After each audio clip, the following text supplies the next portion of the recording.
So, ayan guys, mag-i-steam tayo ng mamoy na merong salted fish.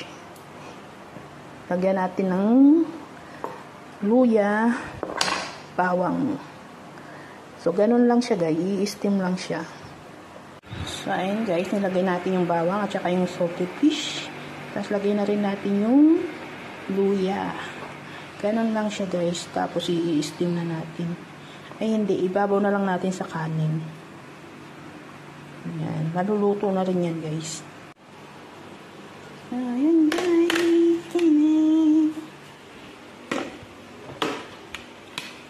Ayan. Luto na.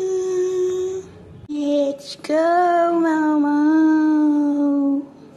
So, ayan guys, pagtapos kong kumain, kakain ako ng plum. Kasi maasim siya, isasawsaw natin siya sa asin. Ayaw ni amo kasi maasim.